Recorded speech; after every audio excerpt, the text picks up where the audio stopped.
Inverse function. Para maintindihan natin yung inverse function, kailangan muna natin malaman kung ano ba ang function. Ang function ay parang vending machine. Kunwari, ito yung vending machine natin. Ito yung paglooban ng coin. Ang function is denoted by f of x tapos may equation, di ba? So kung anong ilalagay mo dito sa x, yun yung isa-substitute mo sa x. For example, itong 2 or yung 2, pinasok natin sa coin, may ilalabas siya. Yung ilalabas niya ay 5. So sa analogy natin, ang function ay parang vending machine lang. Pag may niloob ka, may lalabas. So yung mga niloloob natin dito sa function natin ay yung mga x, di ba? Ito yung 2, ito yung x. Or tinatawag din natin na domain. Tapos yung nilalabas ng function natin ay tinatawag na range or yung mga y natin. So y ito yung x. So straightforward lang siya, no? Magpapasok ka, may lalabas. Yung inverse function naman, kabaliktaran lang yan, reverse lang. Kung ipapasok mo si 5, dapat ay lalabas niya si 2. So gawa pa tayo ng isa pang vending machine. Ito kunwari si inverse function. Iluloob mo si 5, ilalabas niya si 2. Yan si inverse function. Okay, gets na natin kung ano yung function at inverse function. Pero gusto natin siya i-visualize para talagang maintindihan natin. So, gawa tayo ng graph. Kunwari ito yung y, ito yung x. So, hindi to accurate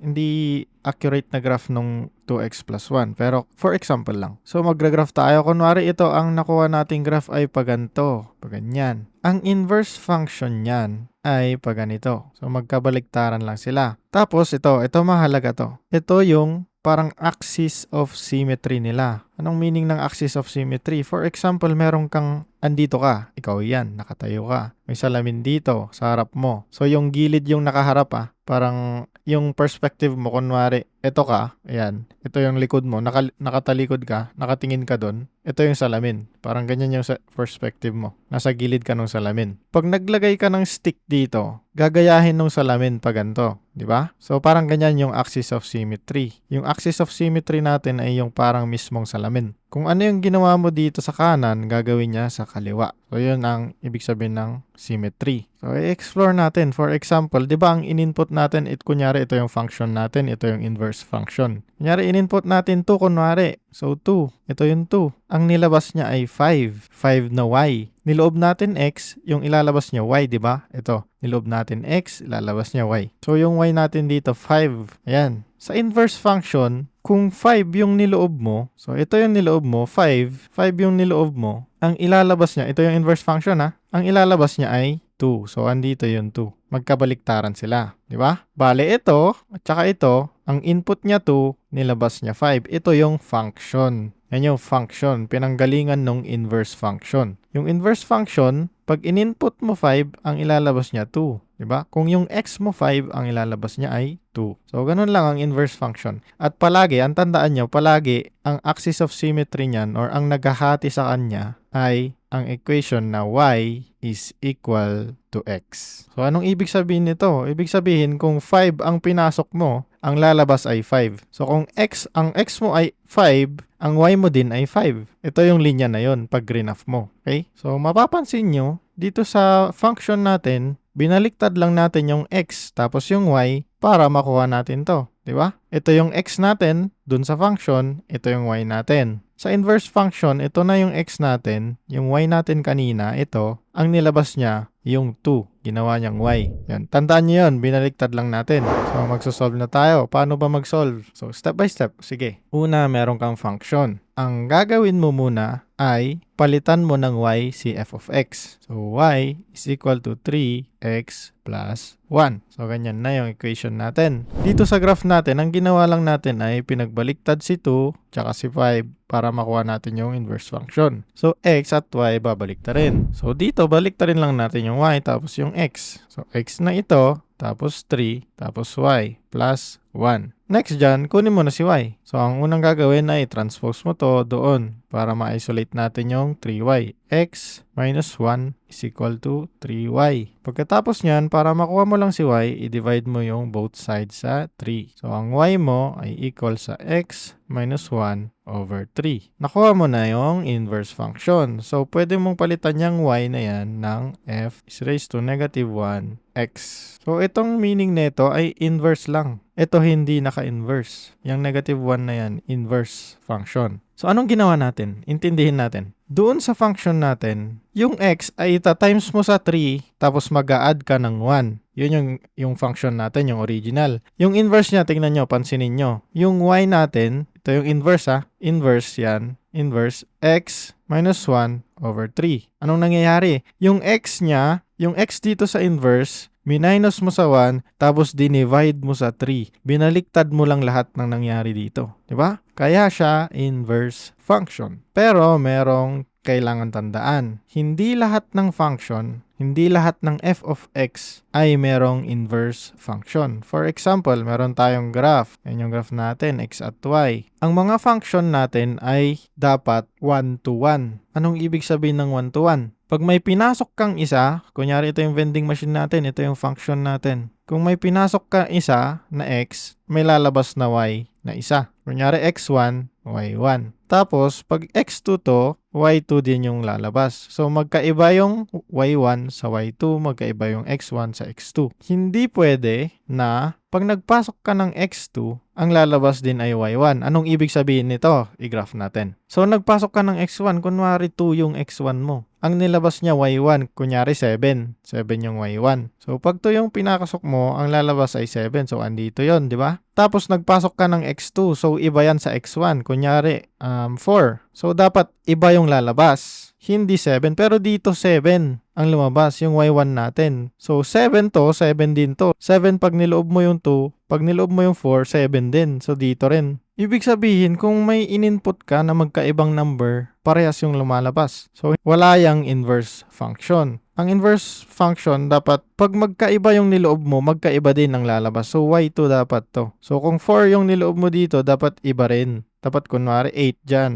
So, andito dapat yung point. Ganyan yung may mga inverse function. So, kung for example, ganyan yung linya natin. Ayan, ganyan yung linya natin. Para malaman mo sa graph kung 1 to 1 ba yung function mo, magdaan ka lang ng horizontal line. So, ito yung horizontal line. Ayan, idadaan lang natin. So, ayan. Titignan nyo lang itong line na to Titignan nyo lang yung line na ito. Okay, dadaan natin yung line dyan pataas. Titignan natin kung nagtatouch siya ng 2 points. So, isa palagi, di ba? 1 palagi. So, ibig sabihin, meron siyang inverse function. Pero pag 2 points yung natamaan niya, gaya nito. For example, may graph tayo na ganyan. Idaan natin tong horizontal line. So, itaas natin. Ilang points yung natatamaan niya? Meron agad 2, di ba? Palaging 2, tapos yung dito sa dulo, isa na lang. So, ang ibig sabihin niyan, meron kang magkaiba na x, pero parehas yung y na lumalabas. Tingnan nyo, magkaiba tong 4 at saka 2. Kung iti-trace mo, ang lumalabas ay yung nandito. Tapos yung lumalabas din dito, yung nandito. Parehas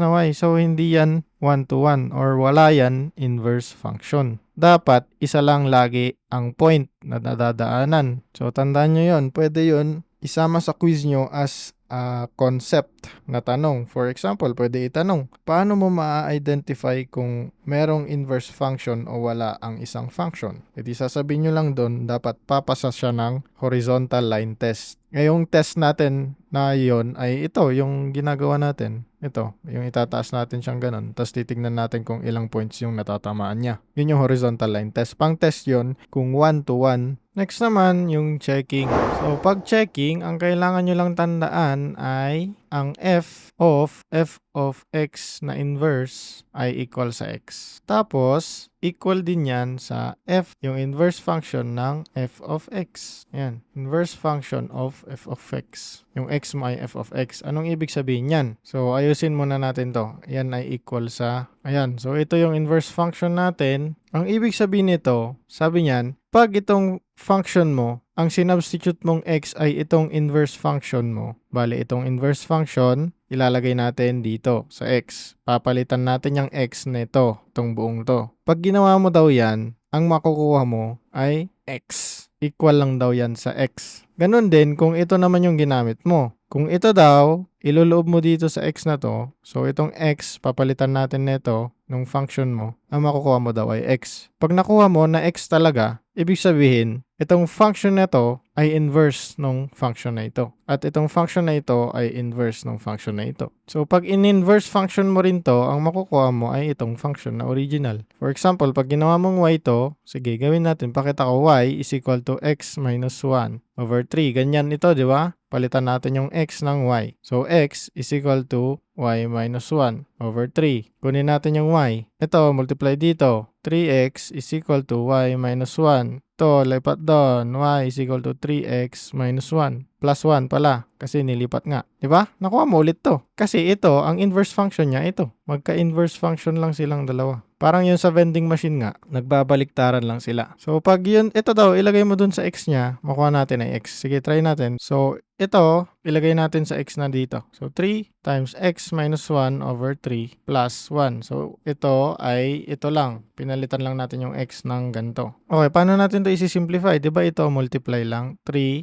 over 1 to eh. Paano ba mag-multiply ng fraction, di ba? Kunyari, 1/2 times 3 over 5. And equal lang yan sa pag-multiply mo lang to, 3 over 10. Pinag-multiply lang diretso. Ganyan din sa pag may x or pag function siya. 3, multiply mo sa x minus 1. So, 3x minus 1 yan divided by 3. Ganyan lang ang kakalabasan yan. Plus 1 or 1 over 1 din lang yan. So, yan o, magka-cancel to. So, matitira x minus 1 plus 1. Negative 1 plus 1 ay 0. So, ang matitira dyan, x. Ibig sabihin, magka-inverse function nga itong dalawang to. Anong ibig sabihin nun? Ibig sabihin, kunwari nag-input ka ng 2 dito, ilalabas niya dito 7. Ngayon, pag in-input mo tong 7 dito, sa inverse function mo, ang ilalabas nito ay 2. Tingnan mo, lagay natin tong 7 dito sa vending machine natin na inverse function. 7 minus 1 ay 6. 6 divided by 3 ay 2. Diba? Yun lang ang inverse function. Bali, ang kailangan yung tandaan ay dapat marunong kayo ng fraction, cross multiplication, tapos intindihin yung function, tsaka inverse function. Okay, next example natin ay fraction na. So, sa inverse function, dapat kabisado mo na or sanay ka na sa